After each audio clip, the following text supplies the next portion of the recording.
Hi there, everyone. My name is Christian Eschbach, and welcome to my album reviews.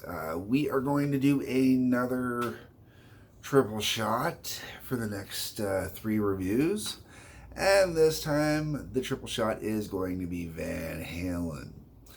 I've already covered Van Halen's 5150, and I've given my views on the whole Sammy Hagar, David Lee Roth. I'm a Sammy Hagar fan because I like Sammy's vocals. That's where that comes down to. Band wise, non-bias. But so if you ask me, I'm always going to side with Sammy specifically, and therefore I also, by extension, side with Michael Anthony automatically. David Lee Roth has worked with many great guitarists and has helped bring many great guitarists to the front where they could expand and create better careers. But you probably saw that already, so you know where we're going with this one. I'm talking about the original Van Halen album in this review. That's what we're going to start with.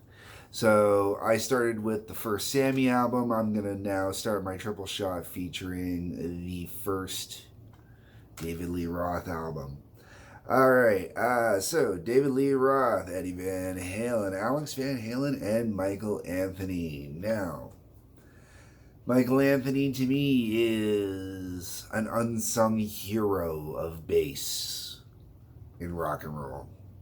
Because Michael Anthony can do such greatness with such little when it comes to the bass.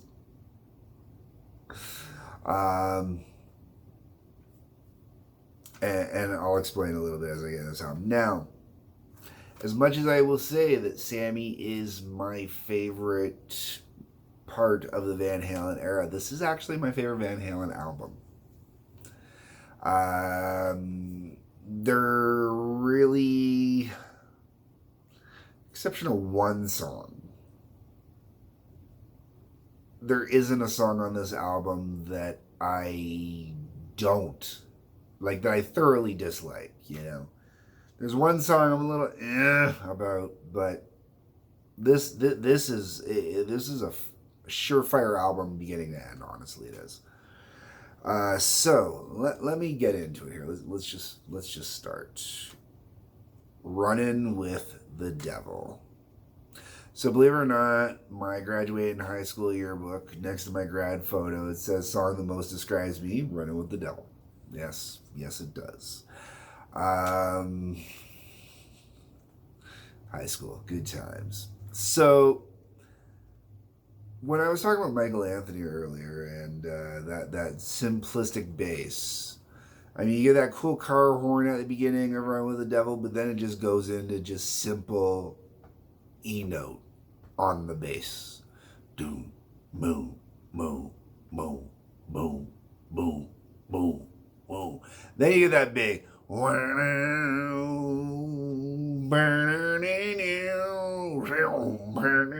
Yeah.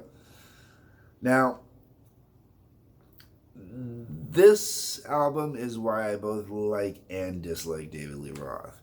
You get a song like Running with the Devil, David Lee Roth kicks ass. The vocals he delivers, the way he delivers it, his performance, his showmanship, you can hear it all in that song. Is David Lee Roth a good vocalist?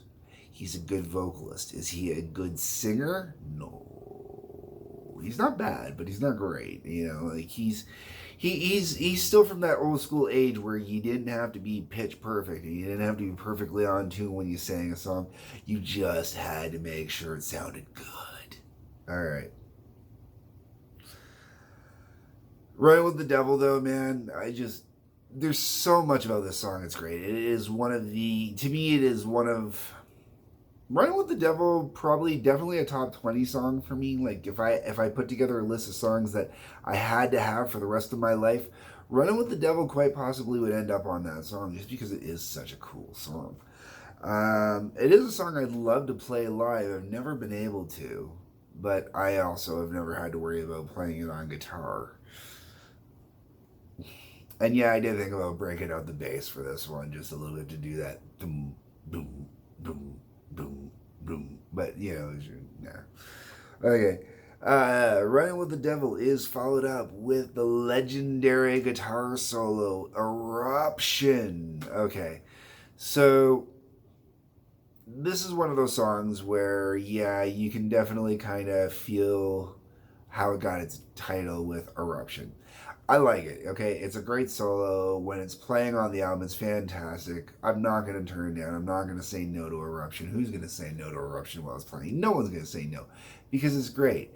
However, that being said, do I listen to Eruption when I don't have this album on? No, it is not a song that I listen to on its own. It isn't. Because, well, it's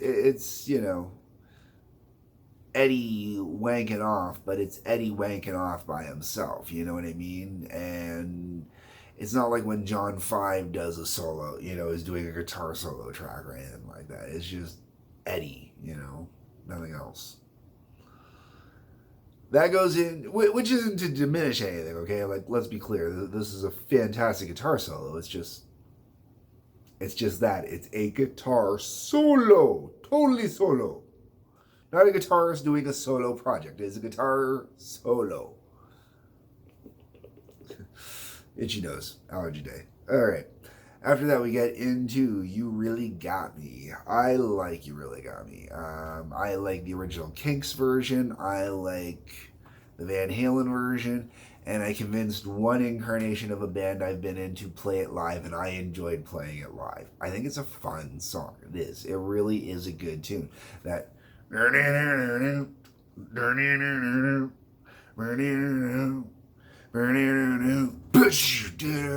you just get it.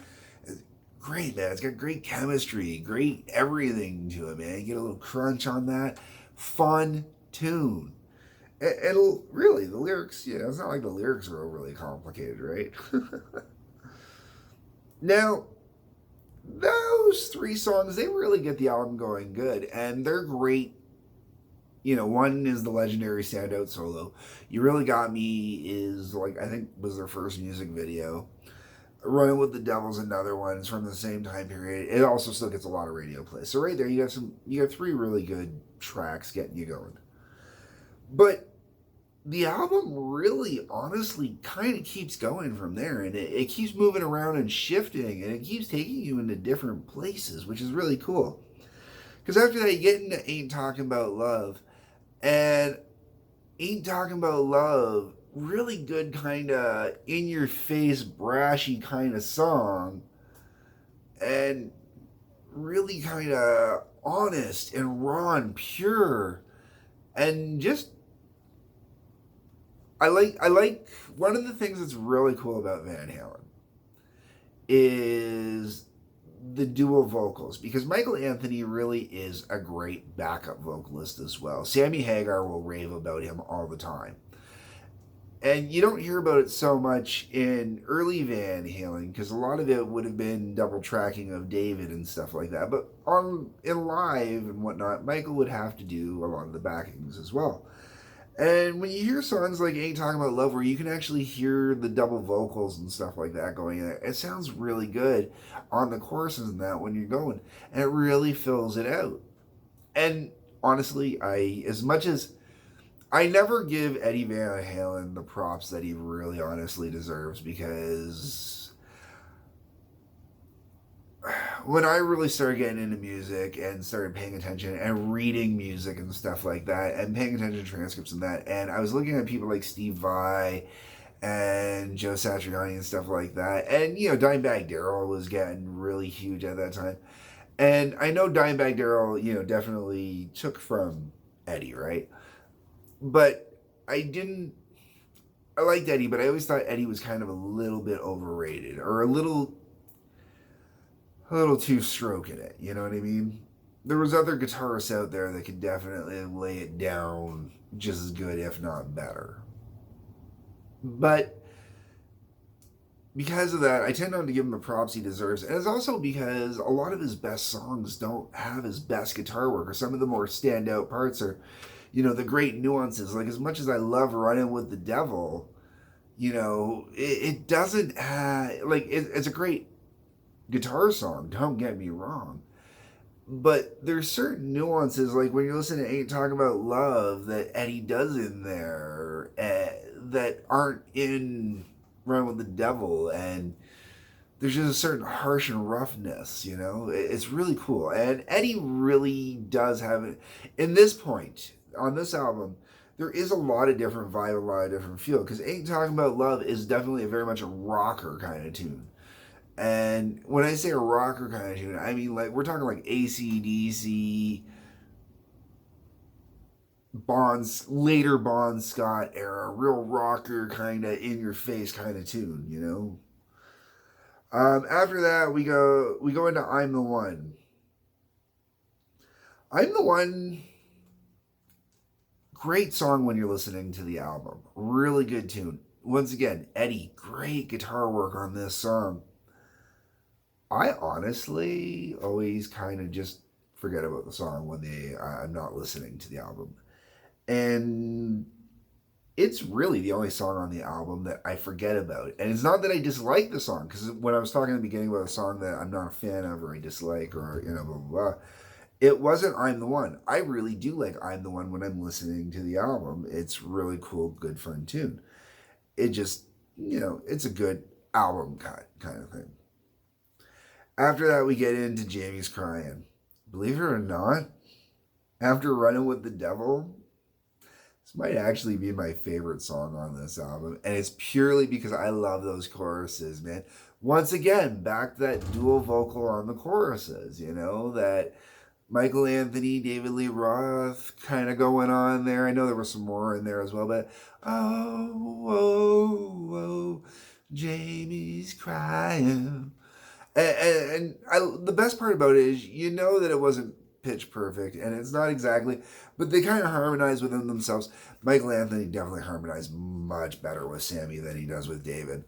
But that's partially because Sammy knows how to harmonize, whereas David is just kind of flamboyant frontman, and everybody else be damned.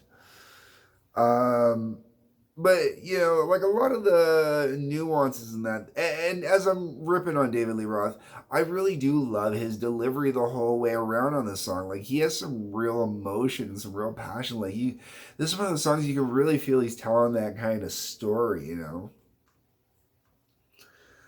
After that, we get into Atomic Punk. Atomic Punk is really cool. I like Atomic Punk because it definitely has a punkish side to it, but it's clever at the same time. It's one of those songs that's clever but not clever, because musically it really does sound like an Atomic Punk. It doesn't sound like the Pistols. It sounds like the Pistols if they were radioactive, kind of feel. But that's not even a fair analogy. Because you've still got Eddie and his insane guitar solos, guitar soloings and fills and everything like that all over this song. And yet again, another tune I really dig off of here. I really, really get into Atomic Punk. Great song if you're working out or bike riding, need high adrenaline. Feel Your Love Tonight is one of those songs that I would also say when I'm listening to the album, I really enjoy. When I'm not listening to the album, I don't think about it. And it's because the song title itself, you hear Feel Your Love Tonight, and automatically the brain triggers on some slow ballady kind of song. And that's not what it is. It's a really good tune. Really good, high energy kind of sort of tune. Once again, when I'm listening to the album, love it. When I'm not listening to the album, meh. Then we get into Little Dreamer. Little Dreamer is really cool. It really is. I like the way that this whole song is performed. There's just some kind of... I like how they get airy on this. Like, one thing at this point with this whole album is every song does have its own little nuances and vibes. Nothing really sounds the same. Every song has its own energy, its own life. That is something that later on the band kind of loses a little bit, Terry Templeman is the one listed as the producer on this album. And definitely captured a great sound, multiple sounds. You know, there's 11 tracks on this album, which I still got to get to the last of it. But each track, the sound that he captures is wonderful to the point where you could argue prog, but without it being prog, you know? Like, there's that much different feel and energy and story to each part of this. Okay, Little Dreamer, though, great tune, really fun. Love Dave's delivery on this one, actually. There's something about the way he does his delivery I just kind of really get into. And there's this really cool groove the whole way around on this song that you can get into. It's just, yeah, really cool groove, man. I've got the groove going in my head right now. I'm just kind of like, Little Dreamer. Ooh, little dreamer. You know, just great tune, great tune. That gets into the one song on this album. Nope. Ice Cream Man. No.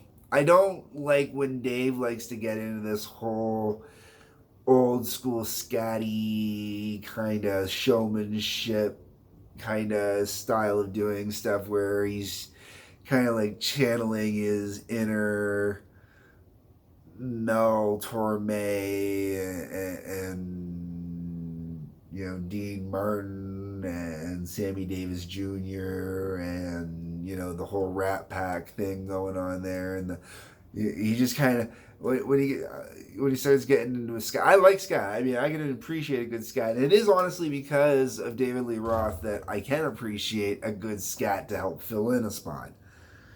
I don't like Ice Cream Man. I don't like Ice Cream Man. And then the album finishes with On Fire. Believe it or not, I always kind of forget about On Fire, and then I went back and had to re-listen to this for the, you know, the review, right? And On Fire is really a great way to end the album. As much as I don't really think about it, it's not, to me, a great standout song. As far as finishing this album out, it finishes out really good, and it's really great. And the whole way around, there's 11 tracks on this album. Only one song I say nope to. Couple songs that to me are just great album cuts. And when I say great album cuts, I mean that. They're just that. They're great album cuts. Like, really, if I were to give this album a rating based purely off of songs, okay? You know, so in this case, there's 11 songs, so this rating would be out of 11. I would say that this album, for me, is a 10 out of 11 because I appreciate 10 out of the 11 songs. You know, and it's really good. This is an album I play through regularly. I bought this album. Crap. I've had this CD since the 90s. Early 90s. I think this was my first Van Halen CD I ever purchased. And I've dug it ever since. And I want to say this was early 90s. Like, this might have been within the first 20, 30 CDs I bought. You know, and surprisingly, it looks pretty good. I know I've replaced the front cover once or twice. I wouldn't mind a digital remaster of this. You know, if there is one out there, I should look for one. I wouldn't mind digital remaster because, you know, there is definitely limitations.